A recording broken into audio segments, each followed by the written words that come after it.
Janine, masayang nakibanding sa mga kapatid at cousins. Nakamove on na nga ba kay Paulo?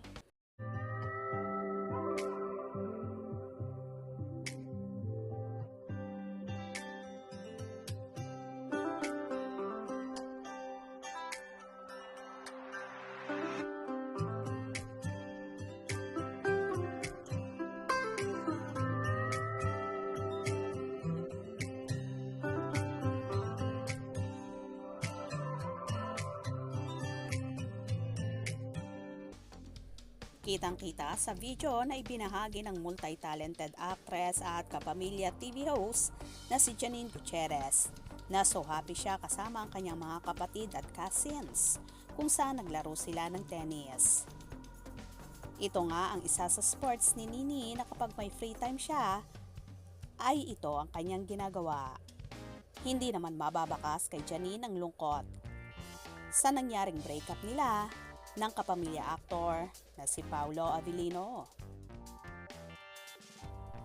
Napapabalita kasi na tuluyan na ngang naghiwalay ang paunin, pero tikkom ang bibig nila regarding dito sa naging dahilan ng kanilang hiwalayan.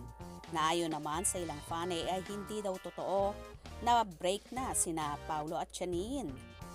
Nagpaparaya lang daw ang actress dahil nga mainit na mainit ngayon ang tandem ni Kim Chiu at Paulo Avellino, ang Kim Pao.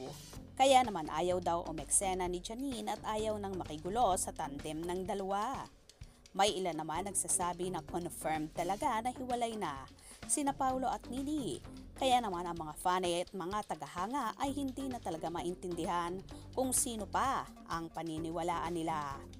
Hanggat hindi kasi nagsasalita ang paunin kung ano-ano ang mga lumalabas at samot-saring issue sa kanila.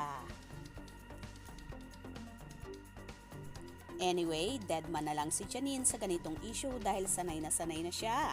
Kaya no cover na lang siya sa mga patama or pasaring na mga fanay. Bagkos, ini-enjoy na lang niya kung anong meron siya ngayon, may boyfriend man o wala. Ang mahalaga na mamayagpag ang endorsement niya at may mga nagawa na siyang 2 movie kung saan hindi pa inilalabas ang mga detalye tungkol dito. Kamakailan nang ma-interview si Nini sa naging launching ng kanyang ini-endorso na Biotin Philippines. Nabanggit ng actress na sundaw ay may gagawin siyang serye under Dreamscape Entertainment. Kaya abang-abang na lang tayo. For sure, papatok na naman yan sa mga manonood. Kaya naman tumutok at huwag na huwag pahuhulis sa mga maiinit na kaganapan, especially sa paunin updates. Mga ka-scoop, anong inyong magiging reaction sa video ito? Comment below.